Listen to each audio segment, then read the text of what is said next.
This generator has been sitting in a garage for several years, which means it was probably taken care of and stored properly, right? And it should start with no issues. Well, that's exactly what's not happening here, and trying to figure out why it won't start was one huge disappointment after another, but after a lot of diagnostic work, we finally figured out one major issue. I think we can finally get to the second problem, which is of course the fuel system.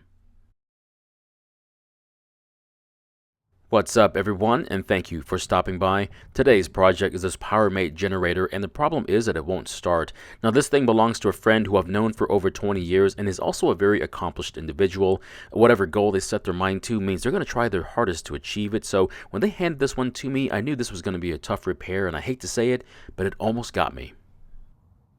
Now, I'm going to try and repair this generator. However, it may not be the exact repair you need to make to yours. We'll explore other options later in the video.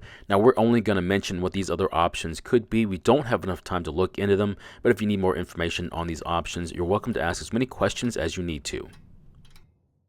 In the last video on this generator, we found out that it simply will not start no matter how much fuel you put into the engine. I even used starting fluid and it didn't matter. After confirming that we had spark, I used a compression tester on the engine only to find out that we have almost no compression. When it's this low, it either means we have a damaged engine or there's a problem with the valve train.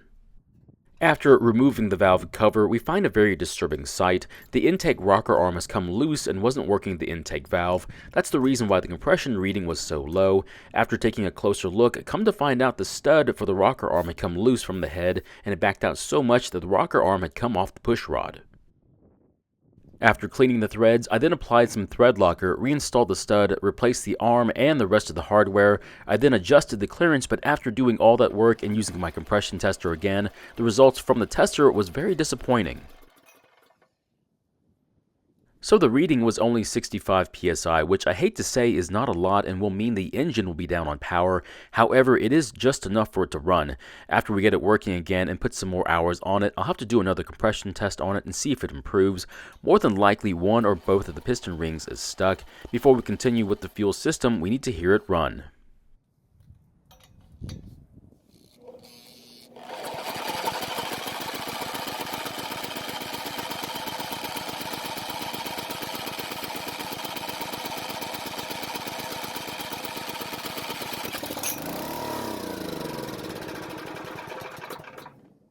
Now, after a couple of attempts, we finally get to hear it start and run for a few seconds, which is great news. The next thing I want to do is to confirm that fuel will flow from the tank through the inline filter and pass through the valve. It's rare, but I have seen a blockage in this area before that kept fuel from getting to the carb.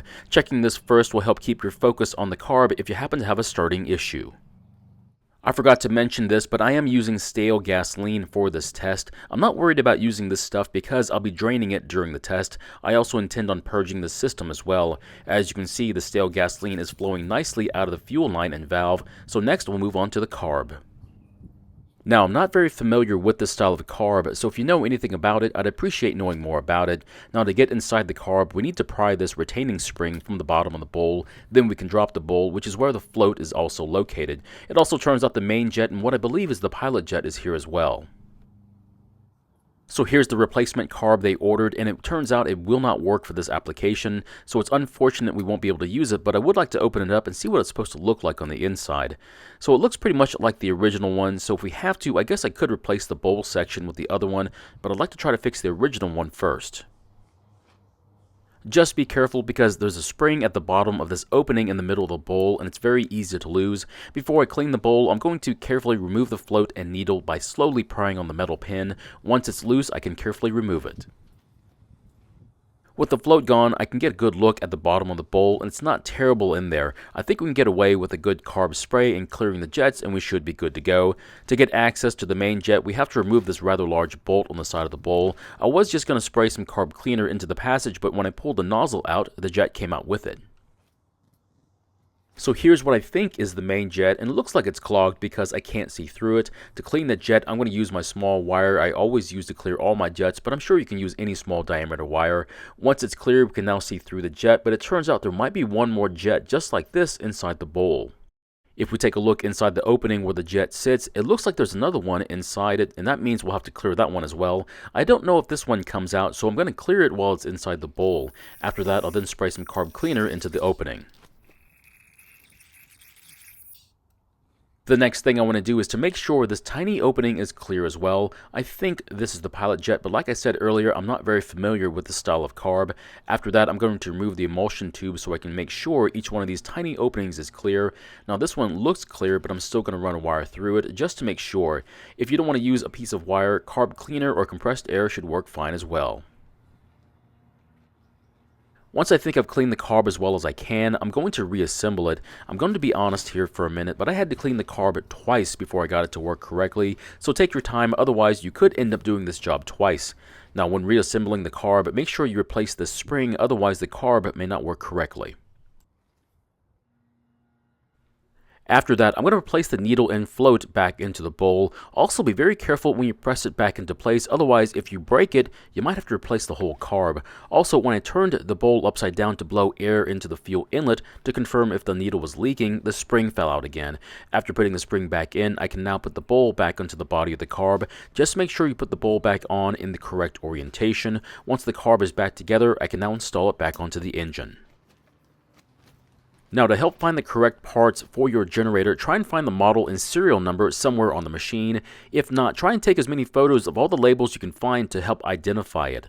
The only problem is that when I went to the site I used to find parts, the carb wasn't even available. That means we're going to have to go searching for the right one, and sometimes you find a part that looks right, but without confirmation, you might end up with the wrong one. That's what happened here.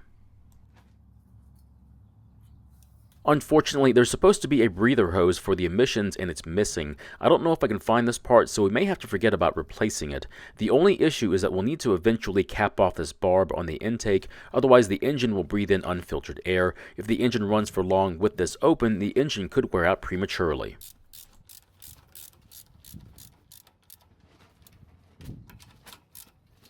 Apparently, they must have bought a carb replacement kit because they also gave me this new air filter, but as you can see, it's an oval shape, but the air filter base requires a round one. That means we'll have to use the old one until we can find the correct one. Also, I didn't notice it until I installed the air filter cover, but you can install the cover in two orientations, one for summer and the other one for winter. I installed the cover for winter, and then after I noticed it, I turned the cover around the correct way for summer.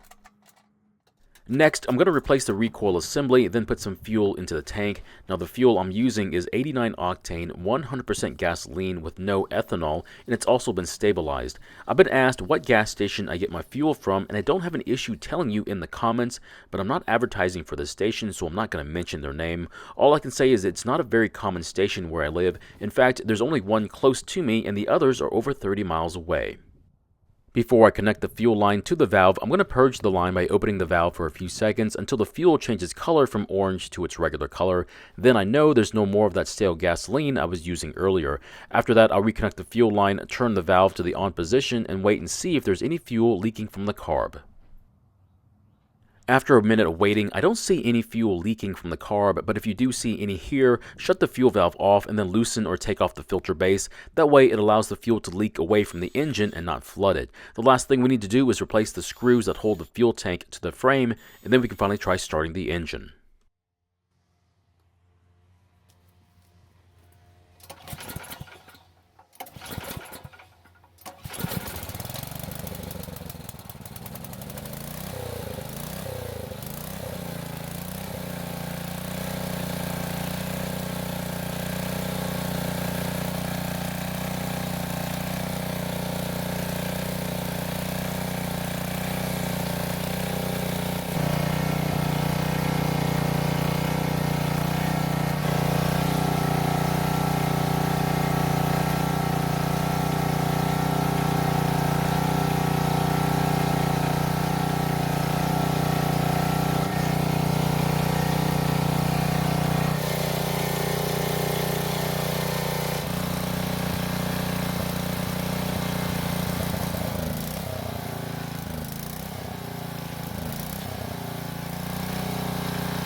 So what I was doing was, as I was trying to stall, I was increasing the choke. That way it tries to draw in as much fuel from the bowl as possible. I always turn my generators off by shutting off the fuel instead of using the off switch. That way it empties the fuel from the line in the bowl so it doesn't destroy the carb over time. Now, I wasn't load testing the generator. Instead, I wanted to make sure all the outlets still worked, which they do. The other reason is that since the compression is low on this engine, it's going to be down on power. Now, once I know the compression is back to where it's supposed to be, I'll load test it then. Now, the generator will be transported to my friend's shop, and that'll be a great place to do a proper load and compression test. Hopefully, we'll get a better result by then. The next thing I want to do is to drain the fuel out of the tank. That way, if something should happen and I can't get to it for some time, it's already prepped for storage. Since I used the valve to stop the engine, there'll be no fuel after the valve, and that's where I'll drain the fuel from. Now, if you don't have a fuel shutoff valve installed on your generator, I would recommend installing one. It makes it a lot easier to prep it for storage. Now, these are about $9 a piece, but I would buy at least a 2-pack because it's still the same price. If you buy more than 2, say 3 or more, you'll get a better deal. Another option as to why this engine might not be starting is that the ignition system isn't working. If you think that's the case, check the air gap on the coil to the magnets on the flywheel. If that's okay, I would disconnect the small wire to the coil and then test for spark again. I would always recommend storing your generator as though they were being kept in long-term storage. That way you shouldn't have any issues when you need to use them. However, I would also tell you to store it whichever way you find the most convenient. So my question is, would you buy one of these big generators, or would you buy one of the smaller inverter styles from, say, Honda or even a Predator? Personally, I think these have a place in the market, but for a residential area, I would always suggest the quieter inverter generator instead. Thank you for watching. I really do appreciate your time here. Please feel free to ask me any questions about this project or your own projects, and I hope to see you in the next video.